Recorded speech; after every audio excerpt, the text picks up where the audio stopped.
Assalamualaikum warahmatullahi wabarakatuh. Salam budaya, salam rahayu, salam waras. Sedulurku sekalian, selamat bertemu kembali dengan saya Kang Jenggu di channel Kaji Bro. Kali ini kita akan mengupas kembali tentang pemerintahan Dyah Wijaya semasa menjabat menjadi Raja Majapahit. Sedulurku, sebetulnya Dyah Wijaya itu telah memberikan anugerah yang selaras atau sepadan dengan jasanya kepada orang-orang yang membantu perjuangannya. Namun pemberian anugerah tersebut justru menimbulkan serentetan ketidakpuasan di antara pengikut lainnya. Ketidakpuasan itu juga yang mengakibatkan peristiwa-peristiwa penting semacam pergolakan, perlawanan, pemberontakan kepada kepemimpinan dari Dyah Wijaya ini. Sedulur sekalian, bagaimana kisah selanjutnya atau bagaimana ceritanya? Tapi jangan lupa sedulurku sekalian untuk tetap mendukung channel Kaji Bro ini dengan memberikan subscribe bagi yang belum subscribe, dan bagi yang sudah jangan lupa like dan komen. Dan bila panjenengan anggap video ini bermanfaat, silahkan dibagikan kepada yang lain melalui akun media sosial yang panjenengan punyai.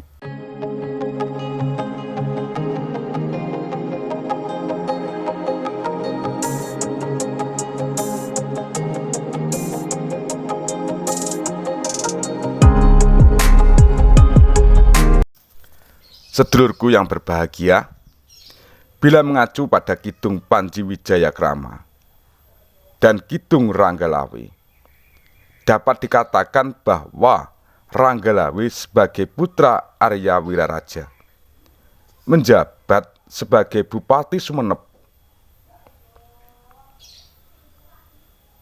Sementara itu, Kidung Ranggalawe dan Kidung Panji Wijayakrama menyebutkan bahwa Ranggalawe memiliki dua orang istri.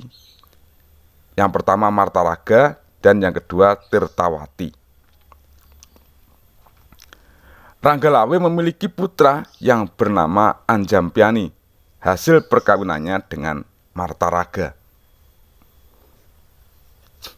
Dari kedua naskah tersebut, kita bisa menyimpulkan bahwa Ranggalawe adalah putra dari Arya Wiraraja. Tapi yang tertera dalam Pararaton dan Kidung Harsawijaya menyebutkan bahwa Arya Wiraraja adalah ayah dari Nambi yang membantu Dyah Wijaya dalam pembukaan hutan tarik. Sementara itu, Ranggalawe adalah perwira kerajaan Singasari yang menjadi patih pertama di Majapahit. Pada tahun 1292, Ranggalawe mendapatkan perintah dari Arya Wiraraja untuk membantu Dyah Wijaya membuka hutan tarik sebagai desa pemukiman yang kelak dikenal dengan nama Majapahit. Nama Ranggalawe sendiri adalah pemberian dari Dyah Wijaya. Rangga berarti kesatria dan lawe berarti benang atau wenang atau kekuasaan.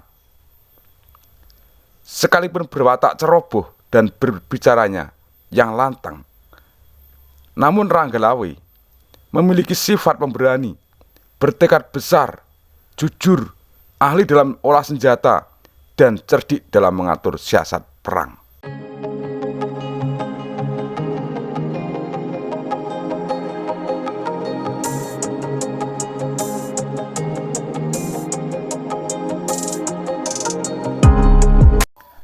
Sedulurku, saat perlawanan melawan Jayakatwang, Ranggalawe ini membantu Dyah Wijaya dengan menyediakan 27 ekor kuda dari Sumbawa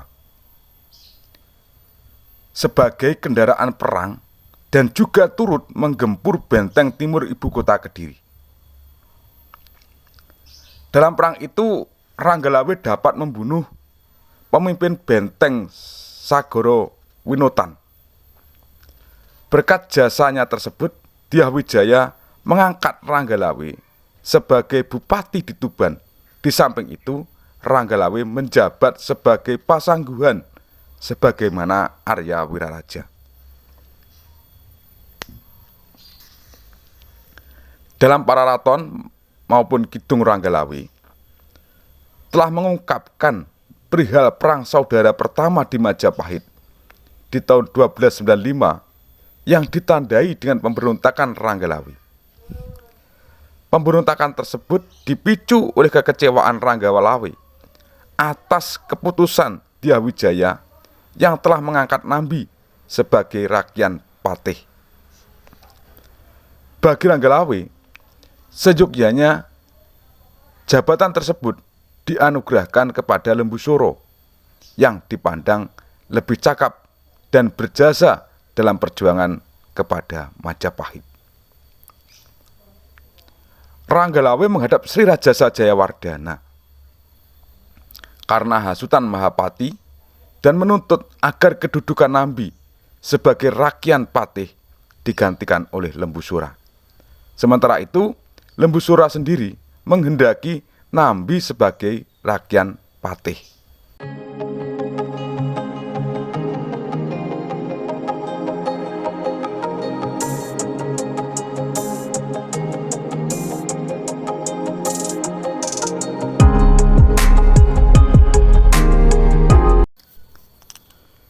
Sedulurku, lantaran tidak terpenuhi tuntutannya, Ranggalawe pulang ke Tuban dengan sangat kecewa. Beberapa hari setelah kepergian Ranggalawe dari Majapahit, Mahapati menghasut Nambi kalau Ranggalawe tengah merencanakan pemberontakan. Mendengar pernyataan Mahapati tersebut, Nambi segera pergi ke Tuban bersama Lembusura, Kebuanabrang, dan pasukan Majapahit untuk menyerang Tuban. Arya Wiraraja menangkap gelagat buruk akan menimpa putranya dari perilaku Ranggalawe. Arya Wiraraja kemudian bertanya kepada Ranggalawe tentang apa yang terjadi ketika menghadap Sri Kertarajasa Jayawardhana. Setelah mendapatkan jawaban dari Ranggalawe, Arya Wiraraja merasa dihadapkan pada pilihan yang rumit, yaitu cinta kepada putranya atau tetap kepada Sri Kertajasa Jayawardhana.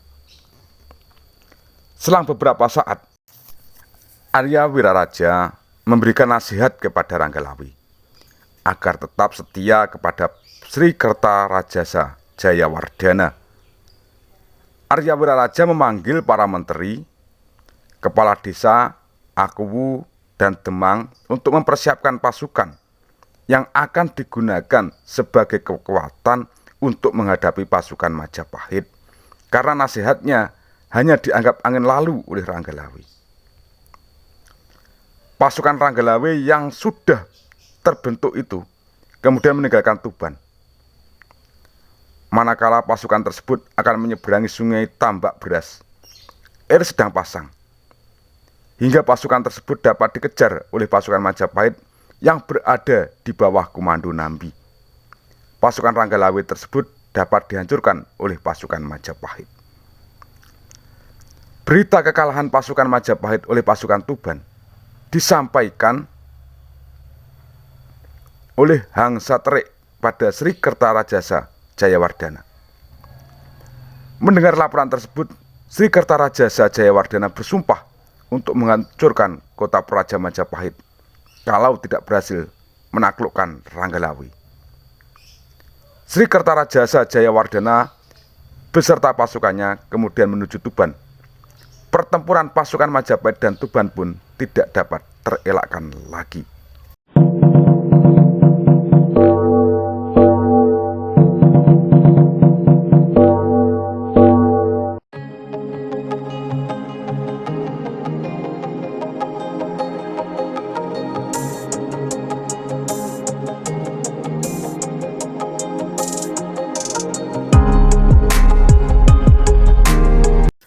Sedulur yang berbahagia, kiranya demikian dulu apa yang bisa kita sampaikan pada hari ini. Ada kurang dan lebih, saya mohon maaf yang sebesar-besarnya. Dereng ungkapan ono rino ono opo, nawan ono pangan, salam budaya, salam rahayu, salam waras. Wassalamualaikum warahmatullahi wabarakatuh.